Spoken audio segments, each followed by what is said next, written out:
All right, here we are back at part two of this week's Death Digest.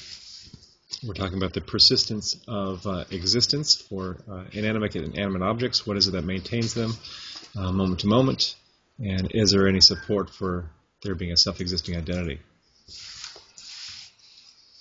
And go ahead, Paul, you're talking about Eric Weiss sharing Whitehead's belief that all objects or all phenomena have some, is it innate existence, innate experience, I think. If I understand him correctly, he's saying that all objects have experience, some kind of consciousness, some kind of awareness that may differ radically from object to creature, but is nevertheless there.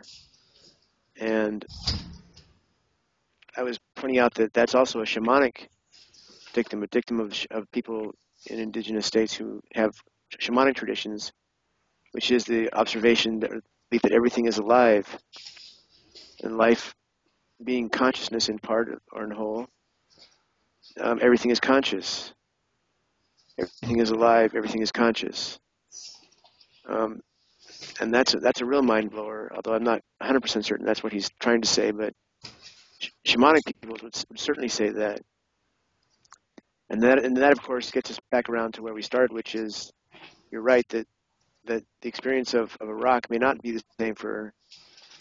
It may have very different experiences over time, or even from one moment to the next.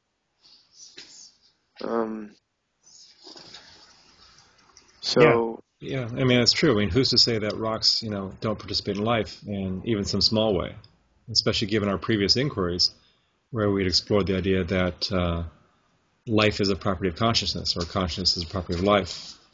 There's a dynamic aspect of consciousness that we're calling life that's much more than just an epiphenomenon of individual brains or individual bodies. And so who's to say in this broader context that rocks are not, alive or having some degree of consciousness? Maybe not self-consciousness to the degree that we humans share it, but in the sense that they participate in consciousness as the ground of being, then they do have some aspect of existence in that way. Yeah, that's an interesting, very interesting kind of question. I think it would take a lot of hallucinogenic drugs to figure it out definitively. I think so. We'd have to bend reality quite a bit to sort of peek behind the walls to see what's going on. But I was reading an interview of John Lilly the other day. You know who John Lilly is, right? Oh yeah, the dolphin guy. And the dolphin guy, and he was describing his experiences, and I don't think he's actually all that far from understanding some of these issues.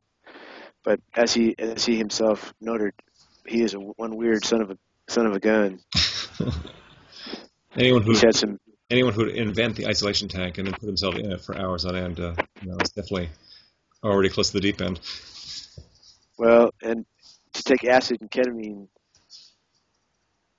at the same time as you're getting into your isolation tank certainly is a kind of. I mean, he and Terence McKenna win the heedless throw caution to the wind award for experiencing altered states of consciousness. Yeah, they're definitely daredevil psychonauts. Exactly. That's good putting it. Uh-huh. So, anyway, to go back to this thing of change from one moment to the next, where does that leave us in terms of what is reincarnated? Well, I was going to go back to that as well, and one thing I'm curious about is what does the actual reincarnation literature show?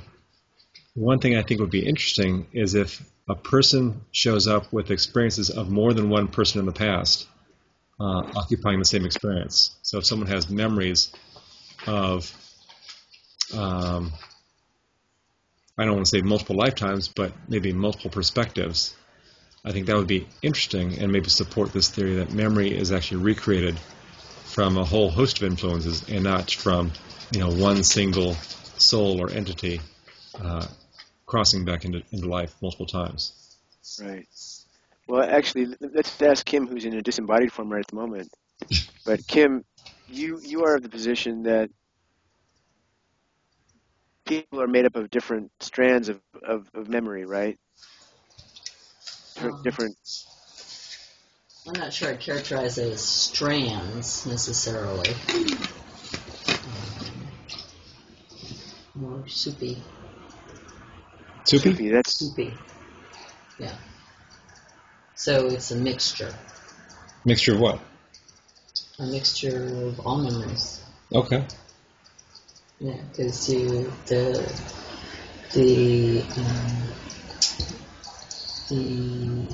movement across the Great Divide from life to death, for me, is that movement into the unity of consciousness.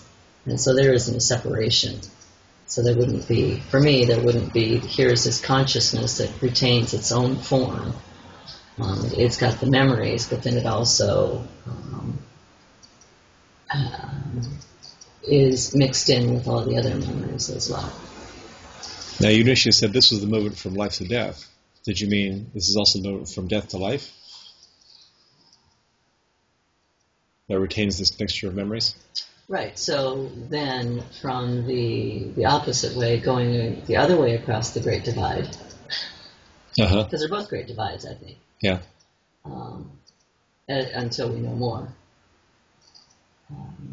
So that soup, the unity of consciousness, then gets embodied into the seed that then moves from the death place into the life place. Mm-hmm. So there's a persistent entity that takes the form of some kind of seed or some kind of germ of experience that moves. No. So the germ is already, the germ is in the seed. That's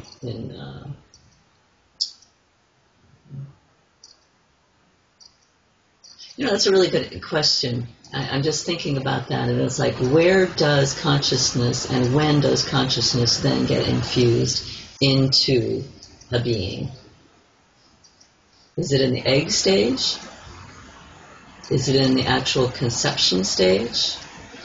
Is it at the birthing stage? Yeah. Good question. Good question. Yeah. So that's my contribution for right now. Okay. Okay. Yeah. Thank Kim's ghostly presence for that. Yes, that light in the corner, that's her speaking from the great beyond. Yeah, I can't really make her out, but I know she's there. Yeah. So, Steve, in line with the piece I wrote on the 7 aphorisms, is this an area where we have to throw up our hands and say moo or mew? Or are we actually accomplishing something here? Hate to take it up a meta level, but it just occurred to me that this may be one of those places where we can't get enough clarity to have anything to say anything useful, and therefore we oughtn't to say anything at all. Well, that's one of the puzzling things, is we're not sure whether we're close or whether we're completely off base. It's almost like every now and then we get little hints that we might be onto something, that we feel some kind of resonance with that. But it's not scientific in the sense that we can't confirm those hints or even those intuitions. I'm not sure that there's any good experiment we can conduct short of dying to actually demonstrate that, and I'm not even sure if dying would do it. Is every person's death unique, or are there enough similarities between deaths to actually draw any inferences? But what I was thinking about was, is there any evidence from the near-death experience pile that could actually help us? People who have actually gone close to death and come back, can they give us any information about this state or this experience called death? I mean, people talk about, the big white light and, love and light and all that stuff, but is there any useful information we can glean from those experiences? Well, there are certain experiences which people tend to have repeatedly in near-death contexts. Certain aspects of the experience, like for instance, there's an aspect of movement. There's an aspect of going someplace with a white light, or with a light, or moving towards something. Movement towards something. There's the feeling tone, which in about 80% of the cases is pleasurable or even ecstatic, and maybe up to a fifth is hellish or painful. Mm-hmm. And there's actually quite a number of different, there's actually quite a number of different characteristics that near-death experiences in general have. And and I'm looking for the author of a book on this. Okay, I'm gonna stop it while you